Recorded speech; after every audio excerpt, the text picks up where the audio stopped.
नमस्कार दोस्तों, मैं हूं आपका भाई जितेंद्र और आज मैं आप लोगों के लिए एक सच्ची और बेहद डरावनी कहानी लेकर आया हूं। तो बिना समय गंवाए चलिए कहानी की ओर बढ़ते हैं। मेरा नाम रघु है। मेरी उम्र तकरीबन 40-45 होगा और मैं पिछले 20 सालों से ट्रक चला रहा हूं। सच कहूं तो मैं आज तक बहुत से डरावनी जगहों से गुजर चुका हूं, घने जंगलों से लेकर वीरान सड़कों तक। न जाने कितनी बार अंधेरे को चीरते हुए सफ़र किया है, पर वो रातें, वो ट्रक के पीछे दौड़ती जानवर जैसी महिला, कंकालों और लाशों से भरे मकान, उसे याद करते ही लगता है वो यही है, मेरे पास है। उस रात के 1:30 बजे थे। ट्रक हाईवे पर दौड़ रहा था। सामने सिर्फ अंधेरा और खामोशी थी। ट्रक के केबिन में हल्की सी डीजल और पसीने की मिली-जुली महक थी। रघु का शरीर बुरी तरह थक चुका था, आंखें जल रही थी, लेकिन नींद लेना मौत को बुलाने जैसा था। उसने जोर से झटके में अपना गुटखा खोला और होठों के नीचे दबा लिया। बस थोड़ी दूर और फिर एक ढाबा आएगा। पेट भी भूखा था और नींद भी जान लेने को तैयार थी। रात के 2 बजे रघु ने एक पुराने ढाबे के पास ट्रक रोका। ढाबा ज़्यादा बड़ा नहीं था, बस एक टूटी फूटी छापर के नीचे जलता बल्ब और कुछ लकड़ी की बेंच। दूर एक पुराना ट्रांजिस्टर बज रहा था, जिसमें कोई उदास फिल्मी गाना बज रहा था। रघु ने गाड़ी का गेट खोला और बाहर निकला। हवा ठंडी थी। गर्मी के दिनों में भी इस जगह की रातें हमेशा सर्द क्यों होती थी, उसे कभी समझ में नहीं आया। ढाबे पर 3-4 ट्रक ड्राइवर और एक बूढ़ा ढाबे वाला बैठे थे। सबके चेहरे थके हुए थे, जैसे वो भी अपनी अपनी जिंदगियों के बोझ ढो रहे हो। क्या लोगे भाई? बूढ़े ने पूछा। एक कड़क चाय बना दो और साथ में पराठा। बूढ़े ने एक मिट्टी के कप में चाय और 2 पराठे लाकर रघु के सामने रख दिए। वह रघु की ओर देखते हुए कुछ बोलने ही वाला था कि तभी पास बैठा एक 30-35 साल का ट्रक ड्राइवर जोर से बोला, अरे ओ चाचा, पराठे खत्म हो गए, 2 और लाओ ना। बूढ़ा बिना कुछ कहे चला गया। रघु चाय पीकर, पराठे खाकर, वह आराम से पैर पर पैर रखते हुए एक बीड़ी निकाली और फिर माचिस से आग जलाकर बीड़ी सुलगाने लगा। तभी रघु की नज़र दाई ओर गई। वह ढाबे के पीछे कोई था। वह कोई महिला लग रही थी। उसके घने खुले बाल हवा में लहरा रहे थे। वह रघु को ढाबे के पीछे से छुप छुप कर बार बार देख रहे थे। तभी ढाबे का मालिक आकर बोला, आज अकेले सफ़र कर रहे हो रघु भाई? रघु धीरे से बोला, नहीं, वो एरम की बहन की शादी थी तो एरम नहीं आ पाया। एरम एक ट्रक का खलासी था। वो हमेशा ही रघु के साथ रहता था, चाहे लंबा और दूर दराज का सफ़र हो या फिर 4-5 घंटे का सफ़र ही क्यों ना हो, फिर भी वह रघु के साथ ही रहता था। ढाबे का मालिक थोड़ा गंभीर होकर बोला, इतनी रात को अकेले जा रहे हो, तुम्हें डर नहीं लगता? रघु ने एक टक उसकी ओर देखा, फिर हल्का सा मुस्कुराया और बोला, डर? किस चीज़ का डर? भूत प्रेत आत्मा, इन सब का डर? भाई, अब मैं अपने दिल से पूरी तरह डर को निकाल चुका हूँ। अगर हम ट्रक ड्राइवर डरने लगे तो काम कैसे करेंगे? घर पर माँ बाप बीवी बच्चे हैं, अब उनके आगे तो ये डर कुछ भी नहीं है। रघु की ऐसी बात सुनकर ढाबे का मालिक एकदम चुप हो गया और बिना कुछ कहे ढाबे के अंदर चला गया। रघु को कुछ समझ में नहीं आया और फिर ज़्यादा दिमाग पर जोर न डालते हुए वह वहीं बैठा रहा।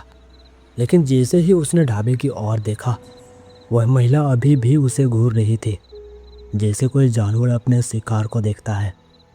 रघु को लगा शायद ढाबे मालिक की बेटी होगी या कोई ढाबे पर खाना खाने आई होगी। रघु खड़ा हो गया और अपनी जेब से कुछ पैसे निकालकर ढाबे के मालिक को बुलाया और पैसे देते हुए पूछा, भाई साहब, वो जो ढाबे के पीछे से घूर रही है, आखिर वो कौन है और बस मुझे ही क्यों घूर रही है? ढाबे मालिक का चेहरा थोड़ा बदल गया और फिर हिचकिचाते हुए बोला, रघु, वो मेरी बेटी है, थोड़ा पागल है। कई डॉक्टरों को दिखाया पर ठीक नहीं हो सके। ऐसे में मैंने उसे यहाँ लाया ताकि शायद लोगों की बातें और उन्हें देखकर थोड़ी ठीक हो जाए, उसकी यादें वापस आ जाए। रघु ने कहा, अच्छा, पर मैं पहले भी यहाँ आ चुका हूँ, लेकिन तब तो मुझे एक बार भी नहीं दिखी थी।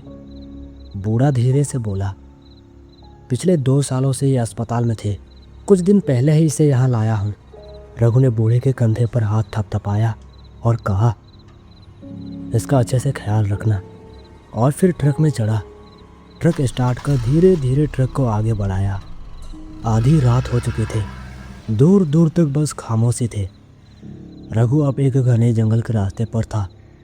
आसपास घने पेड़ थे और उनके पत्तों की सरसराहट के अलावा कोई और आवाज़ नहीं आ रही थी। कहने की ज़रूरत नहीं, लेकिन ऐसी जगह पर आते ही दिल की धड़कन तेज होने लगती है, या यूँ कह लो, दिल को डर का एहसास हो जाता है। और सच कहूँ तो ऐसे वक्त में ज़्यादातर नकारात्मक विचार ही आते हैं। रघु ने अपने मन को बहलाने के लिए रेडियो ऑन किया। रेडियो में पुराने ज़माने के गाने बज रहे थे। वह गाने की धुन पर हल्का सा सिर हिलाते हुए ट्रक चला रहा था। कुछ दूर जाने के बाद अचानक रेडियो के गाने अटकने लगे। शायद रेडियो सिग्नल की समस्या थी। कुछ देर तक यही चलता रहा और फिर अचानक रेडियो बंद हो गया। रघु को लगा शायद जंगल की वजह से सिग्नल कट हो गया होगा। उसने एक हाथ से स्टीयरिंग पकड़ा और दूसरे हाथ से रेडियो का स्विच ऑफ कर दिया।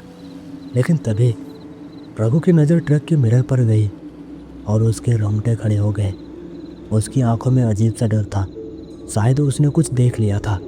रघु ने ट्रक की स्पीड बढ़ा दी और फिर एक बार फिर मिरर की तरफ देखा। ट्रक के पीछे कोई था। वह इंसान था या जानवर पता नहीं, लेकिन वह किसी जानवर की तरह हाथ पैर के बल ट्रक के पीछे दौड़ रही थी। उसके घने बाल हवा में लहरा रहे थे। रघु ने ऐसा भयानक दृश्य पहले कभी नहीं देखा था। उसे यकीन नहीं हो रहा था। लेकिन अगले ही पल ट्रक के पीछे दौड़ती वह आकृति अचानक गायब हो गई। रघु को ऐसा लगा जैसे अभी अभी ट्रक के बगल से कोई तेजी से दौड़कर आगे निकल गया हो। इतनी तेजी कि पलक झपकते ही वह आंखों से ओझल हो गया। रघु उसे देख तो नहीं पाया, लेकिन महसूस जरूर हुआ। उसका शरीर कांप उठा। उसने फिर एक बार मिरर में देखा, लेकिन इस बार काले घने अंधेरे के अलावा कुछ भी नहीं था। रघु पूरी तरह हिल चुका था। ऐसे कई डरावने हाईवे से वह पहले भी गुजर चुका था, लेकिन ऐसा डरावना एहसास उसे पहले कभी नहीं हुआ था। एक पल के लिए उसे लगा वापस लौट जाऊं, आज रात वही ढाबे के पास बिता लूं। लेकिन कल तक उसे बंगाल पहुंचना था। इस वजह से उसे ना चाहते हुए भी उसी हाईवे से जाना पड़ रहा था।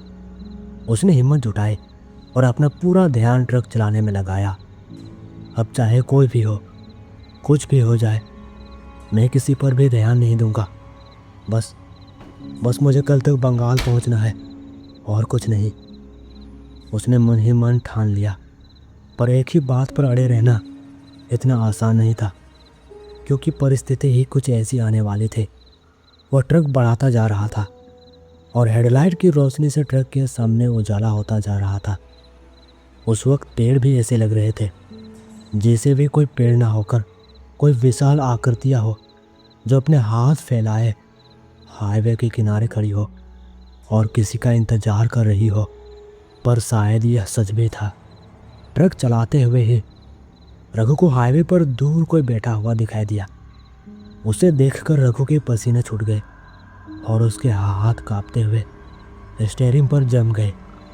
इतनी रात को, और वो भी इतनी घनी जंगल में, किसी इंसान का होना यानी इंसान ना होना कोई आत्मा या भूत ही होगी। रघु ने ठान लिया था, वह कोई भी हो, ट्रक नहीं रुकेगा, चाहे उसे कुचल कर ही क्यों ना जाना पड़े, पर गलती से भी ट्रक नहीं रुकेगा। उसने कांपते हाथों से गियर बदला और ट्रक की स्पीड बढ़ा दी। पर जैसे जैसे ट्रक उस अजीबोगरीब आकृति के करीब पहुंचा, रघु को स्पष्ट दिखने लगा। वह एक महिला थी, लाल साड़ी पहने हुई, हाईवे के बीचों बीच बैठी थी। अपने दोनों हाथों के सहारे अपने शरीर को घसीटते हुए सड़क के किनारे जाने की कोशिश कर रही थी। ऐसा लग रहा था जैसे उसके पैर को कुछ हो गया हो। पर जब ट्रक और पास पहुंचा, रघु को एक झटका लगा। उसने हड़बड़ी में ब्रेक पर अपनी पूरी ताकत से पैर रखा, लेकिन ट्रक तेज रफ्तार में होने की वजह से फिसलते हुए आगे बढ़ता ही चला गया। जैसे ही ट्रक महिला के और करीब पहुंचा, रघु ने घबराकर स्टीयरिंग को जोर से मोड़ दिया और फिर धड़ाम से एक आवाज आई। शायद ट्रक किसी पेड़ से टकरा गया था। टक्कर इतनी तेज थी कि रघु का सिर स्टीयरिंग पर जोर से टकराया और फिर वह वहीं बेहोश हो गया। काफी समय बाद उसे किसी ने उसके सिर पर पानी छिड़ककर उठाने की कोशिश की। जब वह होश में आया और अपनी आंखें खोलकर देखा कि कौन उसे उठा रहा है, वह ढाबे मालिक की बेटी थी। वह ट्रक के अंदर रघु के पास बैठी थी, हाथ में पानी की बोतल पकड़े हुए। सच कहूँ तो रघु ने उसी को देखा था, वही जो हाईवे के बीचों बीच बैठी थी। उसके एक पैर नहीं थे। रघु ने पहले ढाबे के पास उसे ठीक से नहीं देखा था, क्योंकि वह ढाबे के पीछे से छुप छुप कर देख रही थी और उसके एक पैर नहीं थे, तो शायद इसलिए वह चल ना पाकर अपने हाथों से खुद को घसीट रही थी। रघु को होश में आता देख महिला बोली, आपको ज़्यादा चोट तो नहीं लगी? मुझे माफ़ कर दीजिए, मेरी वजह से ऐसा हुआ। रघु ने धीरे से जवाब दिया, नहीं नहीं नहीं, गलती मेरी ही थी। मुझे ही ट्रक को संभाल कर चलाना चाहिए था। लेकिन तुम यहाँ कैसे? तुम्हें तो मैंने ढाबे पर देखा था। महिला हल्का सा मुस्कुराई और बोली, वो मैं स्कूटी से घर जा रही थी। हमारा घर यही पास में ही है, लेकिन अचानक स्कूटी के ब्रेक फेल हो गए और मैं उसे संभाल नहीं पाई। स्कूटी एक पेड़ से टकरा गई और मैं उछलकर हाईवे के बिल्कुल बीचों बीच जा गिरी। मेरी छड़ी जिसके सहारे मैं चलती हूँ, वो भी दूसरी तरफ जा गिरी थी। मैं बस अपनी छड़ी तक पहुँचने की कोशिश कर रही थी, तभी आप आ गए। रघु ने कहा, लेकिन स्कूटी के ब्रेक अचानक से कैसे फेल हो गए? महिला फिर हल्का सा मुस्कुराई और बोली, अरे इसमें कोई बड़ी बात नहीं है। पिताजी की स्कूटी बहुत पुरानी हो चुकी है। मैंने कितनी बार उनसे कहा कि इसे बदल दो, पर वो सुनती ही नहीं और मैं जानती थी कि कभी न कभी ये बीच सड़क पर धोखा जरूर देगी, और आज वही हुआ। रघु ने ट्रक से झांककर हाईवे के किनारे देखा। वहाँ सच में एक टूटी फूटी स्कूटी पड़ी थी। फिर रघु ट्रक से उतरा और ट्रक की हालत देखने लगा। ट्रक का आगे का हिस्सा पूरी तरह टूट चुका था। ये सब देखकर रघु फिर ट्रक में चढ़ा और उसने ट्रक स्टार्ट करने की कोशिश की, पर ट्रक स्टार्ट हुआ नहीं। काफ़ी मशक्क़त के बाद ट्रक स्टार्ट हुआ।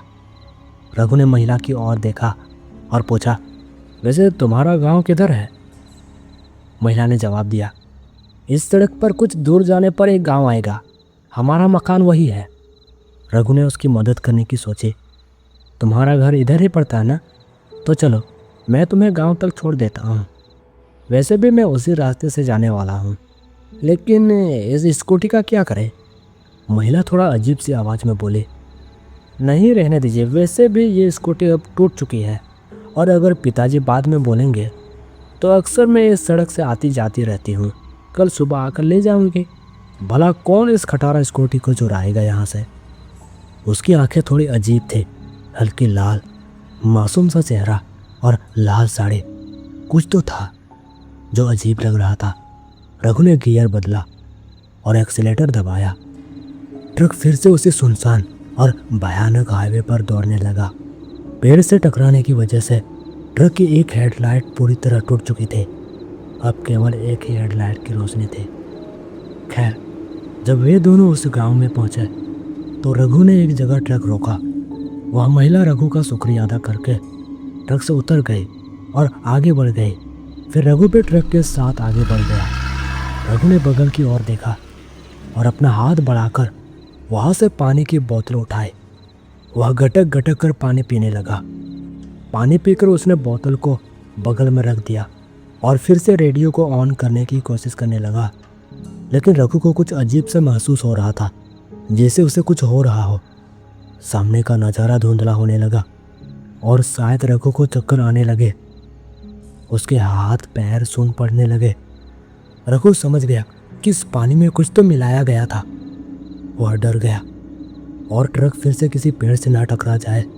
उसने वही हाईवे के बगल में ट्रक रोका। उसने मिरर की तरफ देखा तो फिर उसे पीछे कोई नजर आया, लेकिन इस बार वह चेहरा साफ दिख रहा था। वही ढाबे मालिक की बेटी थी। उसका एक पैर नहीं था, फिर भी वह अपने हाथ और पैर की मदद से किसी वाहन की रफ्तार से कम नहीं दौड़ रही थी। रघु कुछ कर पाता, लेकिन तब तक बहुत देर हो चुकी थी। रघु वही सीट पर बैठे बैठे बेहोश हो गया। हालांकि हल्की हल्की चेतना बची थी। उसे महसूस हो रहा था कि कोई उसे घसीटते हुए कहीं ले जा रहा है। उसे कोई अंदाजा नहीं था कि वह कहाँ है और उसे कहाँ ले जाया जा रहा है। अचानक रघु को ऐसा लगा जैसे उसे जोर से जमीन पर पटक दिया गया हो। फिर क्या हुआ उसे कुछ याद नहीं, लेकिन जब उसे होश आया तो वह रस्सी से बंधा हुआ था। उसके हाथ और पैर पीछे की ओर कसकर बंधे हुए थे। उसने चारों ओर नज़र दौड़ाई। वह किसी मिट्टी के एक छोटे से मकान में था, लेकिन वहाँ का नज़ारा देखकर उसकी रूह कांप उठे। वहाँ इंसानों के कंकाल पड़े थे। कुछ कंकालों में थोड़ा थोड़ा मांस भी बचा हुआ था, सड़ा गला मांस, जिससे बहुत भयानक बदबू आ रही थी। वह बदबू बर्दाश्त से बाहर था। रघु लेटे लेटे रस्सियों से बंधा हुआ किसी कीड़े की तरह रेंगकर खुद को थोड़ा दूर करने की कोशिश करने लगा ताकि बदबू से कुछ राहत मिल सके। तभी अचानक कुछ आवाज़ें सुनाई दी। कोई रो रहा था। रघु पेड़ के बल लेटा हुआ अपना सिर ऊपर उठाकर सामने देखा। एक कोने में कोई बैठा था, बस उसकी धुंधली काली आकृति दिखाई दे रही थी। रघु थोड़ा डरते हुए उसके और करीब गया। जैसे ही वह पास पहुंचा, उसका चेहरा साफ नजर आने लगा। वह और कोई नहीं बल्कि एरम था। एरम, जो एक ट्रक का खलासी था और हमेशा ही रघु के साथ रहता था। जैसे ही उसने रघु को देखा, उसके चेहरे पर थोड़ी राहत दिखी। शायद रघु को देखकर उसे थोड़ी हिम्मत मिल गई थी। रघु कुछ पूछने ही वाला था कि तभी दरवाज़ा खोलने की हल्की सी आवाज़ आई। दोनों ने दरवाजे की ओर देखा। दरवाज़ा धीरे से खुला और कोई अंदर आया, और अंदर आते ही वह एरम पर झपट पड़ा। एरम जोर से चीखा। रघु भी घबराकर चिल्लाने लगा। वह चीख चीख कर एरम की जान की भीख मांग रहा था, लेकिन चिल्लाने का कोई फायदा नहीं हुआ। उस पर कोई असर नहीं पड़ रहा था। एरम की चीखें कुछ देर तक गूंजती रही और फिर सन्नाटा छा गया। फिर धीरे से उस महिला ने अपने खून से सने हाथों से एरम की लाश को पकड़कर अपनी गर्दन घुमाई और रघु की ओर देखा। वह वही ढाबे वाले की बेटी थी, लेकिन अब उसका चेहरा बदल चुका था। पूरा शरीर सूखा हुआ, जैसे एक बूंद खून भी नहीं हो। मांस जाकर हड्डी से चिपक गए थे। उसकी आंखें खून की तरह लाल थी और उसके होठों पर एरम का खून लगा हुआ था। रघु ने एरम की ओर देखा। एरम अब पूरी तरह शांत था। शायद उसकी जान जा चुकी थी। रघु के सामने एक ही पल में इतना कुछ घट गया। वह ये सब देखकर सदमे में चला गया। उसने देखा कि वह महिला एरम के शव को चीर फाड़ कर उसका मांस खाने लगी।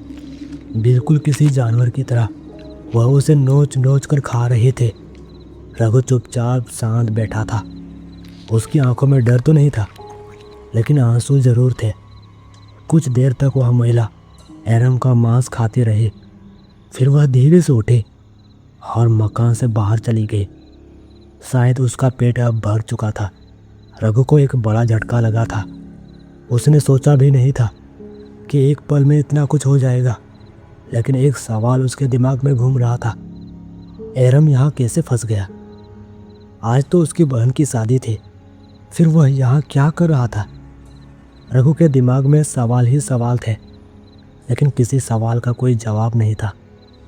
कुछ देर तक रघु शांत पड़ा रहा, लेकिन कब तक? अगर वह वहाँ से निकला नहीं तो अगला शिकार वही होने वाला था।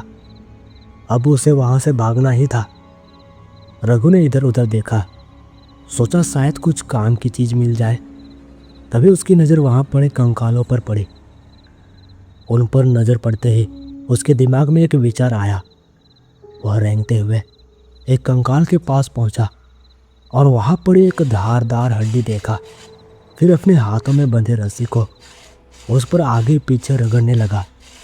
हड्डी इतनी तेज नहीं थी, लेकिन अगर वह इसे लगातार रगड़ता रहा तो शायद रस्सी कट सकती थी। वह लगातार 10-15 मिनट तक रस्सी रगड़ता रहा और उसका विचार सही साबित हुआ। रस्सी कट गई। अब उसने जल्दी से अपने पैरों की रस्सी भी खोल ली।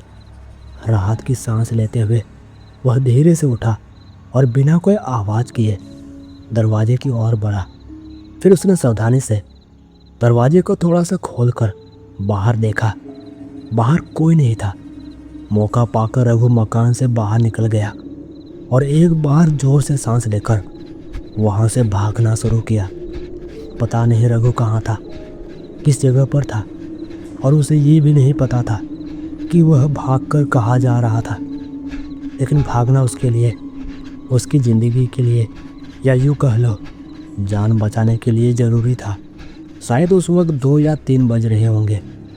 रघु भागता रहा, चाहे जंगल हो, गड्ढा हो या फिर नदी ही क्यों ना हो, लेकिन उसने भागना बंद नहीं किया। भागते भागते अब सुबह होने वाली थी और तब तक वह एक गांव में पहुंच चुका था। रघु एक पेड़ के नीचे जाकर बैठ गया, जहां एक 50 या 55 साल का एक बुजुर्ग गांव वाला बैठा था। रघु ने हाँफते हुए उस जगह के बारे में पूछा। बूढ़े ने गांव का नाम मिर्जापुर बताया और रघु को गौर से देखने लगा। तभी वह बूढ़ा थोड़ा डर कर बोला, ये खून तुम्हारे कपड़ों पर कैसे लगा? किसका खून है? या फिर तुम भी उस ढाबे वाले के जाल में फंस गए थे क्या? रघु ने अपने कपड़ों पर देखा। कपड़ों पर कुछ कुछ जगह पर खून के धब्बे थे। शायद जब एरम को वह औरत मार रहे थे उसी वक्त खून के छींटे पड़े होंगे। लेकिन रघु को बूढ़े की बात सुनकर एक झटका लगा। उसे तो ढाबे वाले की बेटी ने पकड़ा था, लेकिन बूढ़ा ढाबे वाले की बात कर रहा था। शायद वह किसी और ढाबे वाले के बारे में बात कर रहा होगा।